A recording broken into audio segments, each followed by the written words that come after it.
What's up? What's up? I'm driving a truck. Not giving a fuck. It's December 29th. I don't remember the last video I made. However, I've come to some terms, some conclusions, and other directions. So, business number one, Fortnite is amazing. I love it.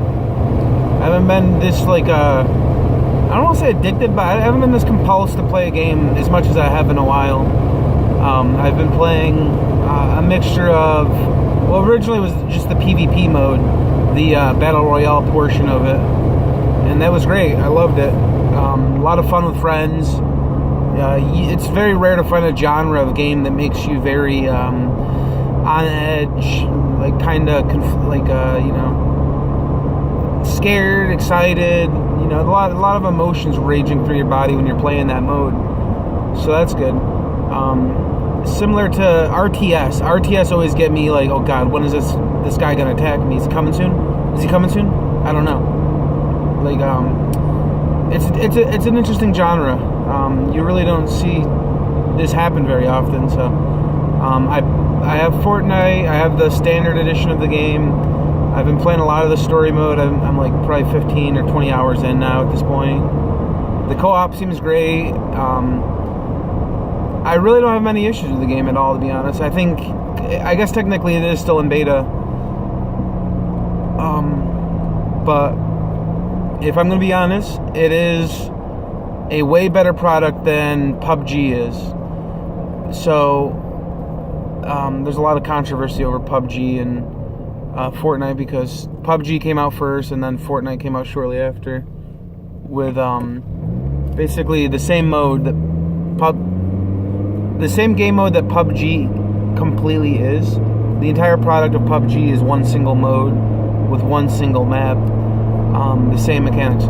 Fortnite was like, oh hey, let's make our game, and then they're like, oh, you know what? Just as like a bonus to the fans, let's give them a PvP mode, and it'll be that same genre that PUBG is.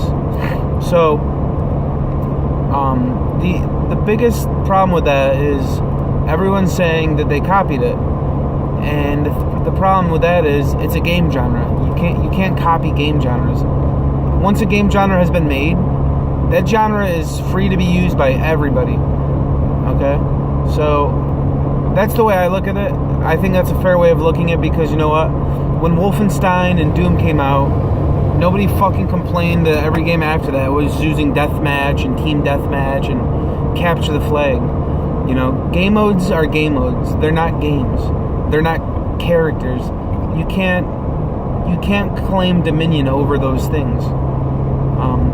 However, if you take somebody's story mode and you're like, let me just slap in a couple new characters or change a couple little things, that's something completely different. So that's the way I'm looking at it. Fortnite is a better product. Currently, it's $10 cheaper than PUBG, and it's just the winter holiday price. So the standard edition usually is $40, but even then, $10 more than PUBG, and you're getting an entire story mode of a game.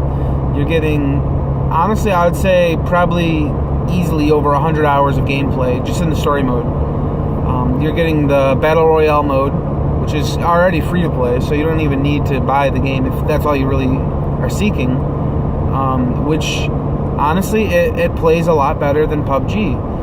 PUBG currently, if you haven't seen, runs at about 20 frames per second on a good day. It's very inconsistent though. It chugs all the time, a lot of frame lag, a lot of connectivity issues.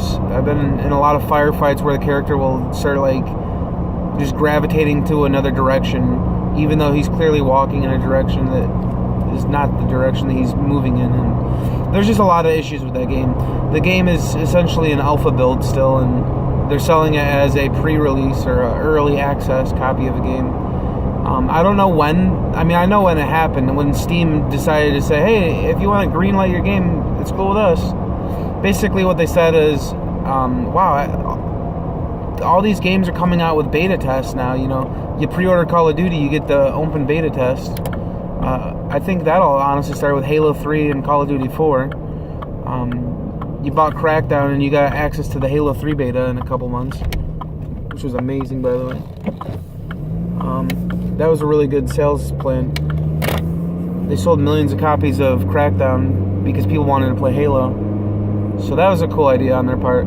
But, after all these games started including betas and open betas and private betas, that's when Steam was like, hey, let's give people the option to play the game in beta and buy buy an early copy of the game. Like, it's a pre-order that comes with the beta, and then that was the original intention. You're playing the beta build of the game as they're adding to the beta build.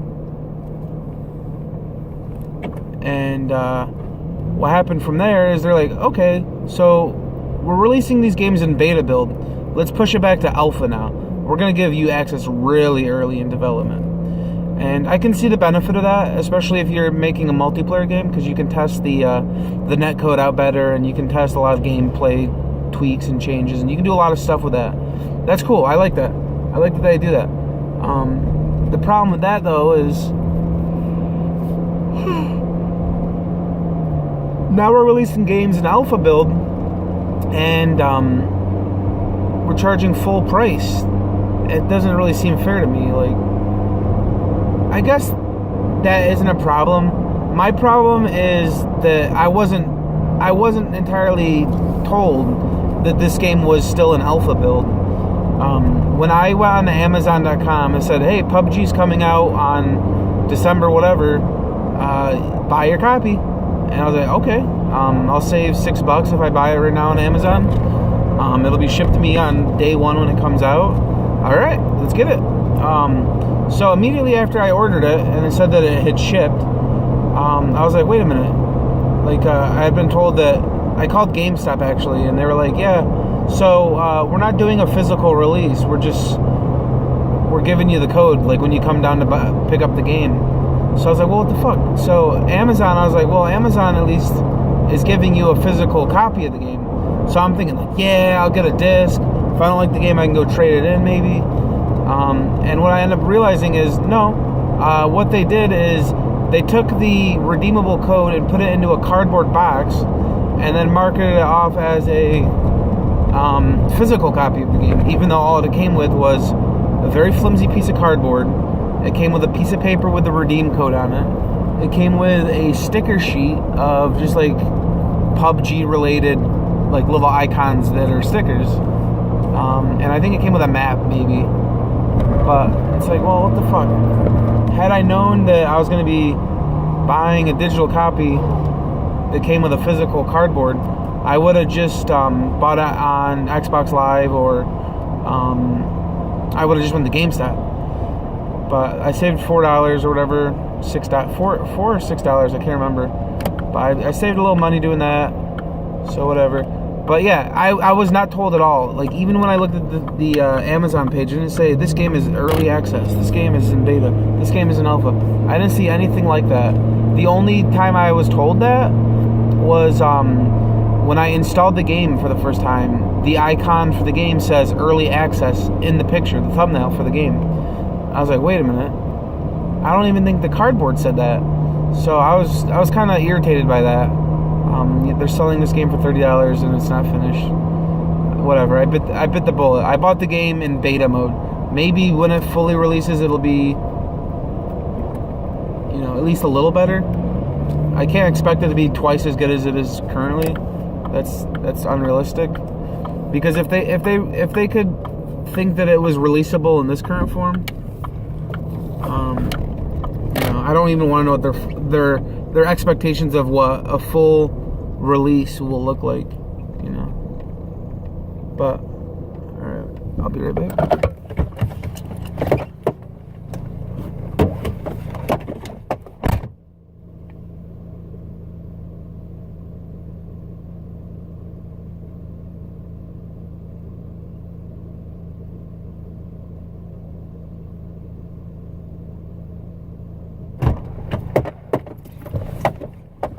I'm back. Yeah, so, yeah, that's basically what I've been doing with games. Been playing that. Christmas was great.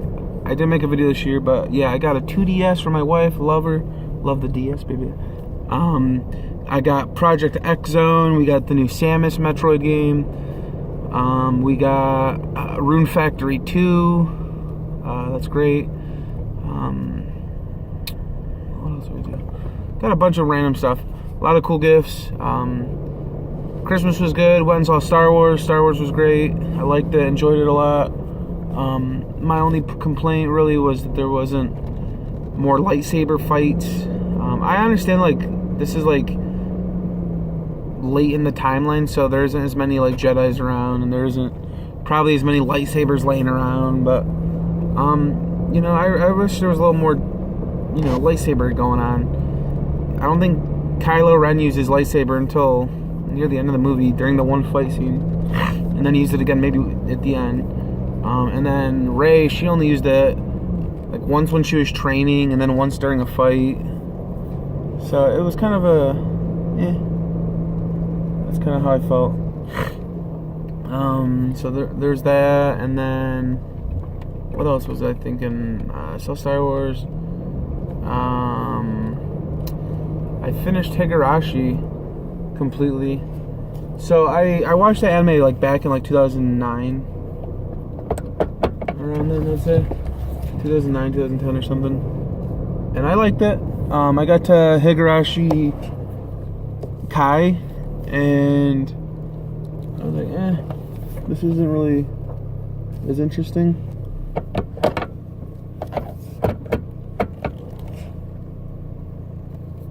So I was like, oh, whatever. But I finally finished it. As a whole, as the series whole, I'd probably give it a 2 out of 3. It's above average. But I didn't really like the second season. I'm not gonna watch any of the OVAs because I guess it's all fan service bullshit. I get the story. I like that series. I like the whole not time traveling, but the Groundhog Day aspect. But all right, I'm home. I'm gonna go inside now and eat some food because I'm hungry. Goodbye.